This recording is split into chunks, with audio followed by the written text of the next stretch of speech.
Good day, sisters and brothers. My name is David Damon. I'm the Vice President of Local 1700, part of Council 93, Plymouth County Municipal Employees in southeastern Massachusetts. I have with me today Mark Smith. How you doing? My name is Mark Smith. I'm the treasurer of Local 1700. I've been affiliated with the local for 39 plus years, and today we're here to discuss retirement. Mark, could you give me an example of a Group 1 retirement? Sure, Dave. Let's just pretend for a moment that you're in Group 1 and you've been working for some time. I'll start with a person who maybe started when they were 40 years old. They go to their 60 years old. At that point, you're at a multiple of 2. That's 20 years you worked, that'd be 40%.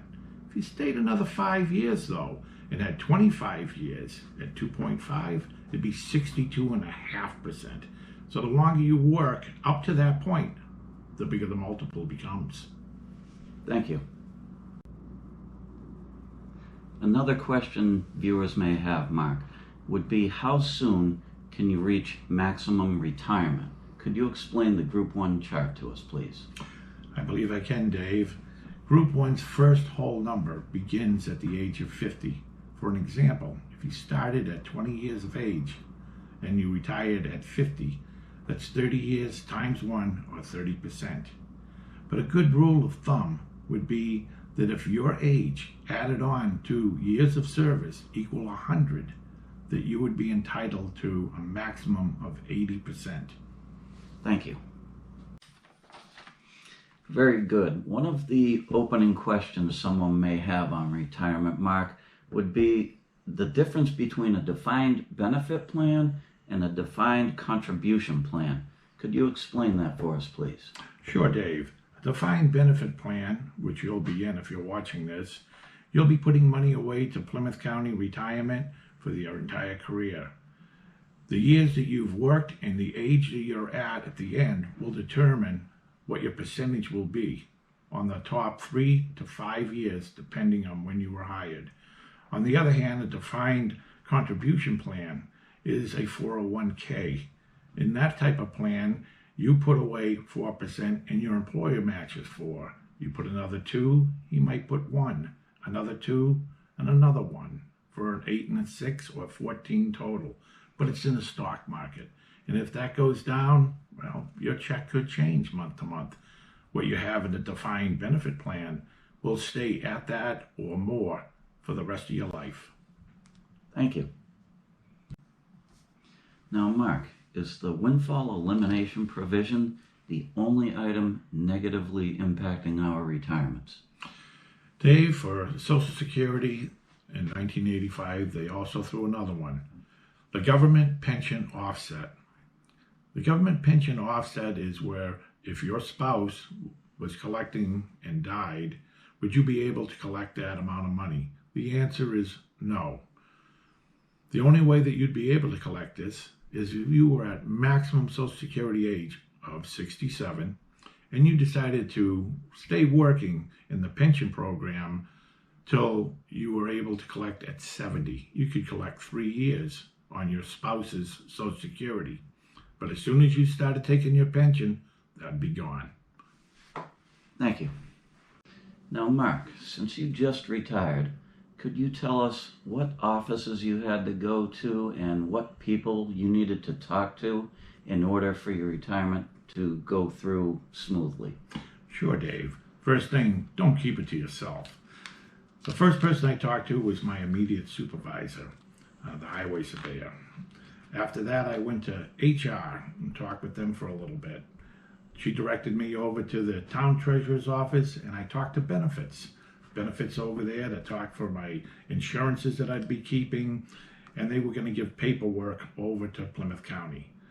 The next day, I took a day off. I went over to Plymouth County, and I talked with Mr. Smythe over there, Timothy Smythe, and he gave me an idea of the exact amount of money they had in mind for me. But they have to talk to each other, so don't keep it to yourself.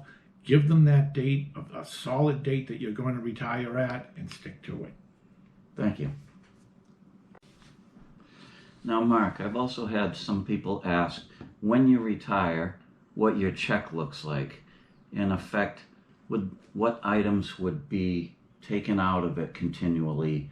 A certain form of taxes or union dues? Can you explain that? Sure. Well, Dave, to start with, you do not have to pay state taxes in the state of Massachusetts, so that you can deduct that right off the top. They will take out federal tax withholding. Other than that, they will take out the amount of money that your insurance through the town is going to cost. That would be a small life insurance and your medical supplement plan that you'll have. If you do collect some Social Security will pay the Medicare amount. If not, you'll have to set that up with your bank to automatically pay the federal government for your Medicare insurance. Okay, and what about union dues? Union dues. You will not be paying the dues that you're paying today. If you wish to stay in the retirees, it's $15 a year. The local will pick up the first year. Just let us know that you're retiring and we'll pick that up for you. All right, thank you. Now, one major concern of some people retiring, Mark, would be their medical insurance. Now, is there a situation that the town would continue to carry you on their insurance? And if so, what time frame would that be? Well, Dave, to begin with, most times Medicare jumps in at 65 years of age. But if you continue to work past the 65, you can keep your regular insurance at your job without having to go on to Medicare. Once you do retire or reach 65 at retirement, then you will have to pay for your Medicare, which is $164 a month today. And they will offer you a supplement plan, usually a 50-50. Now, these supplement plans, well, the one I know of is the one through Norwal, which is a Blue Cross Blue Shield PPO, which costs $360. My cost to that is $180 a month. And they will continue to pay this until you die. All right, very good. Thank you. Now, Mark, as I understand it, when you retire, there are 3 different options that could be available to you. Would you explain these, please? Sure, Dave. You have option A, which would give you your maximum amount of retirement at the time of your departure from us. That would be, say, 80%. But when you die, it's gone. Plan B would be your annuity, which is a amount of money that you put into that plan totally over the years. They divide this up into equal pie shape. And what happens is when you die, whatever's left over from that goes to your next of kin. The last one would be Plan C. Plan C is going to take anywhere from 10 to 13% off the top, but when you die, they will get 3/4 of the amount that you were getting for the rest of their life. There is one more, and that's Plan D. You died. They're just going to give whatever you put in to your next of kin. That's if you're still working and did not retire. Thank you. Now, Mark, if I retire and I say want to go searching for warmer weather and move out of state, would that have an effect to my benefits? Well, Dave, Massachusetts and 19 other states do not tax pensions. And if you're looking to go south, Florida, Alabama, and Texas do not charge any state tax on your pensions. All right, thank you. Very well.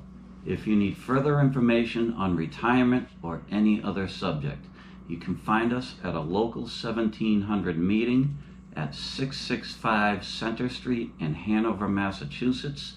That's the Council on Aging. We're there every 3rd Wednesday at 6 p.m. And Mark has one more piece of information for you. This is the address: Plymouth County Retirement Association, 60 Industrial Park Road. Phone number 508-830-8255. 1803. Ask for Timothy Smythe. Thank you.